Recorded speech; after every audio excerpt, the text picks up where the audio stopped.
कैलाश नाथ सपेरा है जी सर, और मैं राजस्थान का रहने वाला हूँ और मेरा ये खानदानी धंधा है।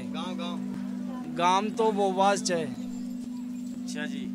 और भी के बाद में फिर जयपुर में आ गया, फिर वो ये बिजनेस कर रहा हूँ मैं, तो ये बोला खानदानी धंधा ही कर रहा हूँ मैं। जैसे मछली जैसे जल के बिगड़ नहीं रिया जाता है, वैसे मेरे को ये सांप बिगड़ कुछ भी नहीं रिया जाता है सर जी।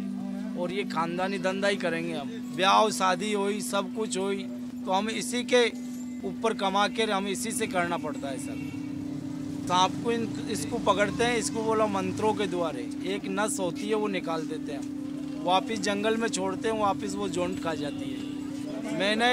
महीना सवा महीना रखते हैं, फिर वापिस हम इसको जंगल में आज़ाद कर देते हैं। इसको दूध गोश्त खाता है। हाँ जी, मीट खाता है सर। कौवा हुआ, मोर हुआ, सांप हुआ, इनकी तीनों की उम्र बहुत होती है अगर कोई मारे नहीं तो। 1000 साल पाने के बाद में ये बहुत इच्छाधारी नाग बन जाते हैं। इसको पूंगी बोलते हैं, पूंगी।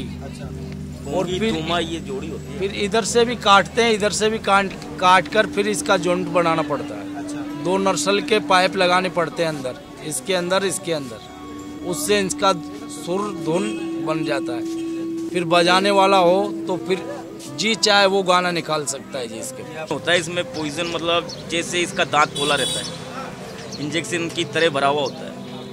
हम किसी गुब्बारे के अंदर इसको मरवाते हैं तो वो गुब्बारे में मारने से इसका पॉइजन छोड़ देता है उसमें, वो पूरा पॉइजन इसका खाली हो जाता है। उसके बाद में हम टिपारी में रखते हैं। महीने सवा महीने के अंदर धीरे धीरे करके वो पॉइजन वापस भर जाता है। जितने हमारी टाइम हो जाती है हम इसको छोड़ देते हैं, आज़ाद कर देते हैं। मतलब क्या है कि जब शंकर भगवान और कनेपाव जी ये नौनाथ थे, शंकर भगवान के पिंड में से नौनाथ पैदा हुए थे। नीमनाथ, मच्छंदरनाथ, गोरखनाथ, कनेपाव जी, खरतनी पाव जी, आदुनाथ, अनादुनाथ, ये नौनाथ थे। तो नौनाथों में से ये कांगड़ू से विद्या सीखने के लिए गए थे, वहाँ से इन्हों को छुड़वा के लाए थे। इन्हों के लिए एक भंडारा बनाया था, भंडारा भोजन बनाया था। भोजन गोरखनाथ जी ने ये बोल दिया था कि इच्छाधारी भोजन, जिसके खप्पर थे, मतलब खप्पर आता है, उस खप्परों के पर्दा लगा लो और इच्छाधारी भोजन आपकी इच्छा में कर लो, वही भोजन मिलेगा। तो जितने भी लोग जीवन आए थे वो सब अपने अपने इच्छा से भोजन मांग लिया, वही भोजन। कोई किसी ने मिठाई मांग ली, किसी ने क्या मांग लिया, किसी ने क्या मांग लिया। हमारे जो गुरु थे वो सांप और ये सांप गोरे दामन मांग लिया, उन लोगों का वरदान देखने के लिए, और पीने के लिए विष मांग लिया। उस टाइम से ये सांप हमारे को मिले हुए हैं। उस खप्पर में आ गए, सांप बोला ये खप्पर में सांप आ गए, सबों को तो भोजन आया, आपके सांप आए, इन्हों से आप मांगो खाओ, ये राजा का देश पड़ा है, खूब अरमान से रहो।